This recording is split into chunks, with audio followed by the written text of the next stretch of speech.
Why do we become what we think about? Well, I'll tell you how it works as far as we know. Now, to do this, I want to tell you about a situation that parallels the human mind. Suppose a farmer has some land, and it's good, fertile land. Now, the land gives the farmer a choice. He may plant in that land whatever he chooses. The land doesn't care. It's up to the farmer to make the decision. Now, remember, we're comparing the human mind with the land, because the mind, like the land, doesn't care what you plant in it.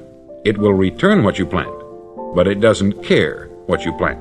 Now, let's say that the farmer has two seeds in his hand. One is a seed of corn, the other is nightshade, a deadly poison. He digs two little holes in the earth and he plants both seeds, one corn, the other nightshade. He covers up the holes, waters, and takes care of the land, and what will happen? Invariably, the land will return what is planted. As it's written in the Bible, "As ye sow, so shall ye reap." Remember, the land doesn't care. It will return poison in just as wonderful abundance as it will corn. So up come the two plants, one corn, one poison. Now, the human mind is far more fertile, far more incredible and mysterious than the land, but it works the same way. It doesn't care what we plant. Success, failure. A concrete, worthwhile goal, or confusion, misunderstanding, fear, anxiety, and so on. But what we plant, it will return to us. You see, the human mind is the last great unexplored continent on the earth. It contains riches beyond our wildest dreams. It will return anything we want to plant. Now, you might say, well, if that's true, why don't people use their minds more? Well, I think they've figured out an answer to that, too.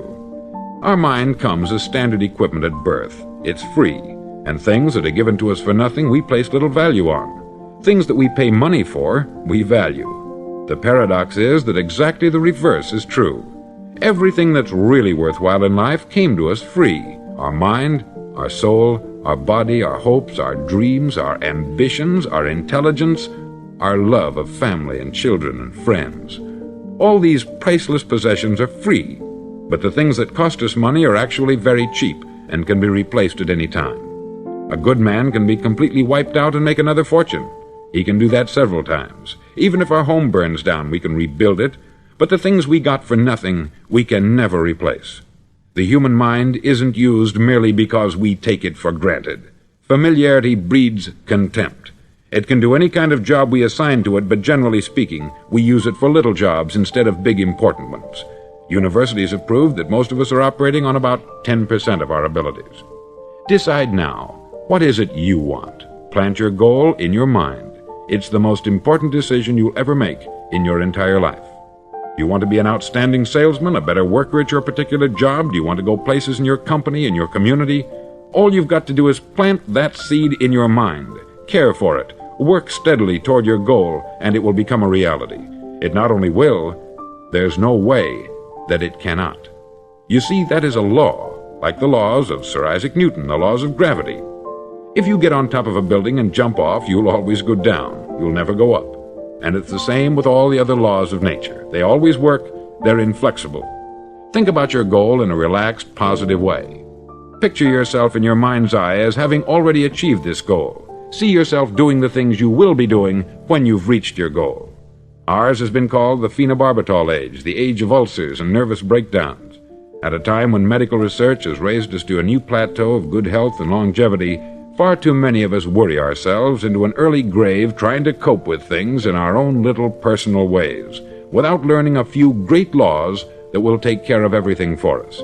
These things we bring on ourselves through our habitual way of thinking.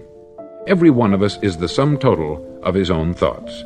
He is where he is because that is exactly where he really wants to be, whether he'll admit that or not. Each of us must live off the fruit of his thoughts in the future, because what you think today and tomorrow, next month and next year, will mold your life and determine your future. You're guided by your mind.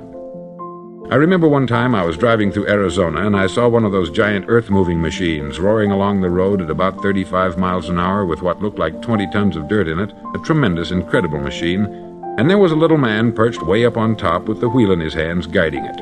And as I drove along, I was struck by the similarity of that machine to the human mind. Just suppose you're sitting at the controls of such a vast source of energy. Are you going to sit back and fold your arms and let it run itself into a ditch? Or are you going to keep both hands firmly on the wheel and control and direct this power to a specific, worthwhile purpose?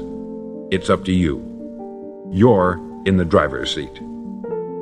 You see, the very law that gives us success is a two-edged sword. We must control our thinking. The same rule that can lead a man to a life of success, wealth, happiness, and all the things he's ever dreamed of for himself and his family, that very same law can lead him into the gutter. It's all in how he uses it, for good or for bad. This is the strangest secret in the world.